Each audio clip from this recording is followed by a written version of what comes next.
Alright, so this is Painted Haint, a very special episode due to the fact that my face is completely wrecked by acne, so you will not see me. So this is going to be more so in podcast form. So let's start with the first story, which is the Briarcliff murders. So did you know a member of the Coca-Cola family had a murder occur on their property? I didn't either, surprisingly. I did not know that. So let's explore this story together. So you probably know the history of Coke. So you know there are Coca-Cola. You probably know that Dr. John Smith Pemberton was the pharmacist who invented the drink, and it was used as a tonic or a headache tonic, and that it contained cocaine for a while. So that's what the tonic part was. And then it was later turned into a soft drink in response to the early temperance movement in the 1800s. So with all this popularity, with Coca-Cola being, so popular as a drink, of course the family is going to get wealthy, and this is where the Briarcliff Mansion comes into play. So the Briarcliff Mansion is the former home of Coca-Cola heir Asa Buddy Candler Jr. So Asa purchased the property when it was a farm in 1912, and the mansion would not be completed until 1922. So he was basically doing renovations, and according to the Atlanta Journal-Constitution, it was a race against his siblings to see who could build the most extravagant house.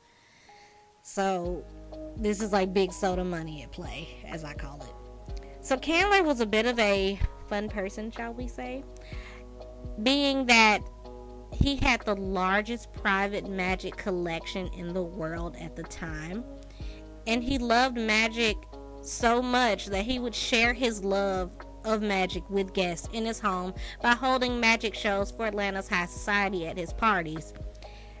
And so aside from magic, he even had a zoo, and a zoo of exotic animals. This containing elephants, bears, you name it. In fact, one of those animals attacked one of his neighbors, prompting the woman to sue. So for those of you that don't know, his zoo is part of the reason Zoo Atlanta is a thing. So that's why we have the zoo we have today. He actually donated his animals to what will become Zoo Atlanta. So this house was a huge property, of course. It contained the main house, servants' quarters, tents, courts, stables, even a putting green, which will play a role in our murder mystery, if you can call it that. So the origins of... there's a ghost story too. So the origins of the ghost story start in 1925 when Asa Candler and his family went on vacation to the Philippines. So there Asa would meet a young musician named Jose Cruz, and Buddy, aka Asa, would become friends with Jose and subsequently move him to Atlanta as his magic assistant. So Jose would live in the apartment above the garage along with his brother Philemon and Vincenzio, who was a relative, and I couldn't really find out how he was related, but just know he's a relative. So Philemon and Vincenzio would work at Briarcliff as well, and Jose would be an assistant, but he was officially titled as a butler in addition to being, the magic assistant. So he was said to be greatly appreciated by the family, and he was treated like a family member. But things would get kind of messy in January of 1931 when Asa Jr. was woken up by his groundskeeper with the news that Jose Cruz was dead.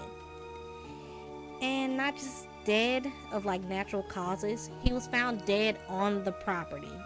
So the groundskeeper who found him, his name was James Stark, and it said that he'd seen a car parked by the putting green, and he thought it belonged to an Emory University employee since the school was nearby.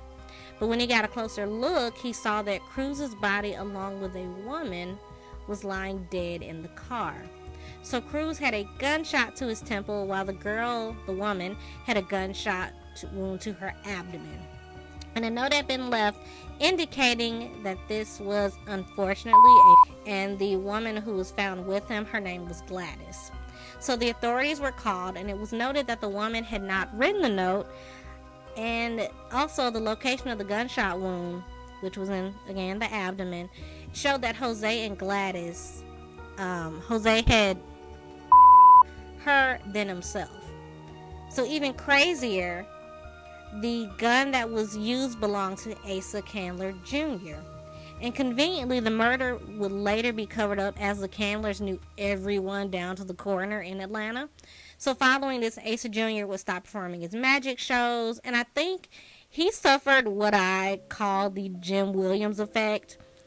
Jim Williams was a man from Savannah who basically went through this murder trial, and he was high society in Savannah. And when he got involved with this murder, nobody wanted to be around him. So I'm thinking the same thing happened to Asa Candler. So following this, Asa would move from the house, and the U.S. government would pick up the property and turn part of it into a mental hospital.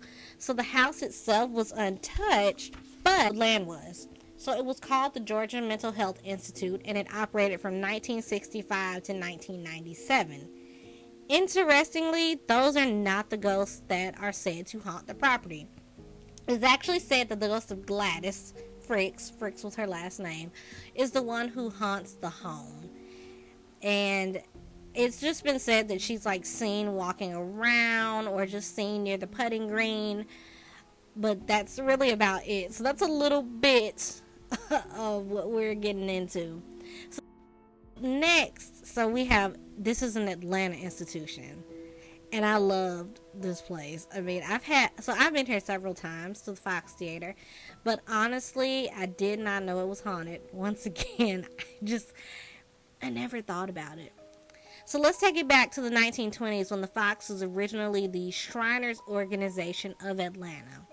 The design and decor of the building was inspired by the ancient temples of the Far East, places like the Alhambra in Spain and Egypt's Temple of Karnak.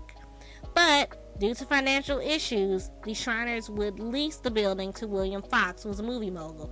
So if you've ever heard about like other Fox theaters around the country and here in the United States, probably across the world, you'll see that's who that is. They're referring to William Fox. So he would spare no expense creating the quintessential movie palace. And the Fox would open on Christmas Day 1929 to a sold-out crowd. The first motion picture to be shown there would be Disney's Steamboat Willie, and the rest is history. So naturally, since this theater has been here for so many years, it's got to have some ghosts. And it's not, I would say, the ghosts aren't what you think as far as like other theater hauntings, but we're going to start with the most famous ghost. So we're going to start with Joe Patton. So Mr. Patton, as he was called, was the caretaker of the Fox. He was even called the Phantom of the Fox when he was living, because he knew his way around the Fox through these like little passages and whatnot. So Patton would come to Atlanta in the 1940s for a visit, and 20 years later, in the 60s, he would move to the city after being enthralled by the Fox Theater and the organ Mighty Mo. So in 1963, Mr. Patton would volunteer at the Fox to restore Mighty Mo, as by that point it had fallen into disrepair, and he would even be responsible for keeping the Fox from being demolished. So yeah, they were gonna take out the Fox Theater, and I actually talked to my mom about this, and she was like, yeah, Atlanta has a bad habit of doing that. And I remember when they were going to do that and how just crazy it was to her. So Mr. Patton worked with many artists at his time at the Fox, including the Rolling Stones, which is cool. But what's even cooler is that he got to live at the Fox Theater. He would renovate a part of the theater, which was originally a storage area. However, as he grew older, his health began to decline, and it's said that Atlanta landmarks tried to ease Mr. Patton out of the theater. It was so serious when he returned from the hospitals he returned from a hospital stay. Atlanta Landmark would send him a letter asking him to seek out an assisted living residence, and this is according to the AJC. And I remember this, like, this was huge news here in Atlanta. So to the Atlanta public, it sounded like they were trying to forcibly evict this man from his own home. And keep in mind, he spent his own money renovating this building, or this part of the building. They would actually call this man a burden to the employees at the Fox. And Patton would even say so himself, that the whole feeling I get is that they don't want me here. So Mr. Patton would get support from the public and even sue for the right to stay in his apartment. That, remember, he renovated with his own money. And this apartment is extravagant. I'm going to put some pictures up so you'll see. So following his lawsuit, he will be permitted to stay in the apartment until his death in 2016 at the age of 89. Now, today, people rarely see him, but they say they feel him in the theater. And I think, honestly, he's happy there because he loved the Fox. He loved to take care of it. He was so fascinated by this place. And I believe he is still taking care of the theater and enjoying his 3-story apartment with a view of Ponce de Leon. And I figured out, like, I've been driving up and down this street for quite a while, especially when I used to work downtown or work in Midtown. And I've been seeing his apartment because I always wondered where it was. And I'll show you a picture in like a map view in the visual for this. So there's also another ghost caretaker at the Fox by the name of Roosevelt. And Roosevelt maintained the theater's boiler rooms until passing in 1945. So it's said that he still works in the boiler room. He's kind of grumpy. That if he is disturbed while working, he will slam doors, hit things, and turn off lights in response. So if you've ever read Harry Potter, he's kind of giving creature energy. Y'all remember Creature from Harry Potter, the like house elf that clearly had dementia? Like that's the energy I get from Roosevelt. And I also think that he likes to keep to the boiler room because that was his place. So then there's the 1929 era hospital room that they have in the theater. So in its heyday, this was like state of the art. Like this was where if you got hurt in the theater, this is where you would go. And people have said they've seen a ghost nurse, but I've also heard the atmosphere in that area, in that hospital room, is creepy. And I think it's because it's just giving this, like, not Silent Hill, but like House on Haunted Hill type vibe or something. It's creepy. I've seen pictures and I'm like, yeah, I can see why this would creep people out. So one Reddit user who used to work at the Fox even stated that they were pushed while working in the basement of the theater. And when they told the security guard on duty, the security guard pretty much confirmed that the theater was in fact. I have about 40 miles east to where I live out in Covington, Georgia. Now, I have covered a location on my TikTok in Covington, Georgia, or on my TikTok about Covington, Georgia. And FYI, there are many places here in Newton County that are hella haunted. Because, this county has seen some things. But we're going to talk about just one today, and that is the Gaither Plantation. So the Gaither Plantation was built by Dr. Henry Gaither in 1822, and it would later be ran by William Hulbert Gaither and his wife Cecilia. So this was a cotton plantation that sat on 875 acres in Newton and Jasper counties. It said that it was originally 1,200 acres as well, so it was huge. So in addition to the family, 130 slaves worked and toiled on the property. And side note, this is some of the ghost stories too, of course. The slaves are involved. But the plantation was so extensive that the area was called Gaither's District. So it was huge. So the bad luck will begin in 1888 with the Candler's son, Henry, who would kill a neighboring farmer by hitting him over the head in a dispute. So because of his crime, Henry would flee Newton County, and following that, it just sounds like this family hit a string of bad luck. So the eldest daughter, Clara, would die at the age of 9 due to illness. Then in 1890, the patriarch of the family would die. In 1900, the boll weevil would sweep through the area, ruining the cotton crop. And Cecilia, the lady of the house, would ultimately lose her land due to being unable to afford the taxes, which were just $28.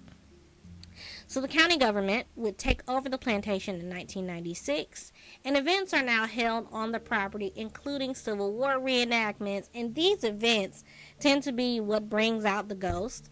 So we're going to start with the reenactments. So as you know, Georgia played a huge role in the Civil War, and generally people down here were extremely pro-Confederacy. Some would argue that people are still pro-Confederacy. But anyways, this included the Gaithers. So people at these events, especially at the reenactments, often hear footsteps in the attic. And these are said to be the ghosts of Confederate soldiers who were hidden by the Gaithers during the war. So music can also be heard from the area, along with women arguing up in that area, so up in the attic. In addition to the ghost soldiers, Cecilia herself has also been seen in the house, usually looking out the window. And one witness said that at events held on the property, it never fails that someone always asks, "Who is that in the window?" And they go to investigate, and they find no one. So it's pretty terrifying. But there's something about seeing something move on its own, so like its own volition, that really gets me. Like, I'm sure you already know, if you've listened to any of my other stories, I always mention like a rocking chair going by itself. It's a no-go for me. So there's an indoor well in the house. So think like a precursor to like an indoor plumbing. So like you would have a faucet in your kitchen or your bathroom. And the handle of the well has been seen turning by an unseen hand, as though someone is bringing up the bucket to use. So in Cecilia's room, people see the pages of her Bible being turned as though someone is reading. So it's not like, oh, the window's open and the pages are flipping. No, it's like someone is slowly turning the pages after reading. This usually occurs in tandem with the rocking chair moving back and forth, rocking itself, which, I'll say it once and I will say it again, gives me the absolute creeps. So sometimes Cecilia shows herself in there as well, which is understandable because, after all, this is her room. But usually she's seen soothing a baby in the rocking chair. Judy Gaither Dial, a descendant of Cecilia's, says whenever she's in there and worried about something, she will feel her great-great-grandmother, that's Cecilia's, hand on her shoulders, as though comforting her. William Gaither's boots are said to move around the house as well, as if they'll be in one room 1 minute, and then like minutes later they turn up in another room. And if William Gaither or his slave ghost aren't moving the boots around, people report smelling pipe tobacco and a flowery perfume in the upstairs bedroom. Now, a story for the culture. You Tyler Perry fans out there? Well, if you are, this story's for you. So, even Hollywood has witnessed some of these stories. If you don't know, the actual family reunion scenes for Tyler Perry's Medea's Family Reunion was filmed at Gaither Plantation. Now, during the filming, one of the directors could hear footsteps in the upstairs bedroom, or the upstairs area. At first, they thought it was an errant film crewman, somebody wandering around, until they sent some poor assistant up there. I would hate to be that assistant. Up to the second floor to tell the crew member or whoever to come downstairs. Well, they went up and found nobody. And so each time they would restart the scenes or restart filming, the footsteps would start until supposedly one of the directors shouted, "Could the ghost please cooperate and stop walking around up there?" And the footsteps stopped. So while researching this, I was wondering who could that have been? And the same goes for who's turning the well. And okay, so nobody talked about the slaves haunting the plantation, and I just have a feeling that these are the enslaved people on the plantation's spirits, still going about their day, I guess you could say. And I feel like that because, I mean, I don't think a white woman, man, or Confederate soldier from the antebellum South is going to listen to a black person. Like, I just don't think that's going to be a thing. I feel like they would do more. You know what I mean? So there's one more story that I have for y'all. So I did a TikTok on Six Flags, and I found out something about Six Flags. So Six Flags is haunted. It's been on for years. It's haunted. There are ghosts all over the park. And there's one story that has always stuck out to me, and that is the story of the people seen walking across the Lick Skillet or the Six Flags Railway through the Lick Skillet area part of the park. So when I was reading up on the park's land, like the land before that, the land that was, or rather, what was there before Six Flags was there, I read that it was a dairy farm, and they also found Native American burial ground or Native American mounds, and nobody tested them. So I'm wondering too, with it being so close to or right on the Chattahoochee River, and also the fact that Georgia is like bedrock is limestone, which we all know, or maybe we all don't know, but we all might know that limestone tends to hold energy, namely ghosts. But I'm wondering though, are the ghosts that we're seeing, well, specifically those period dressed ghosts, are those the ghosts of people from that era, so from that farm? You know, and is that why like so many ghosts are seen there? Because I mean, it's crazy. Like when I was reading that, I was like, oh, so that's what it you know it might be, or it is. But that was one little thing I wanted to add, and you can go on and check on my TikTok. Although I might have to switch if they get rid of TikTok here in the States. But for the meantime, you can check out my TikTok on Six Flags over Georgia.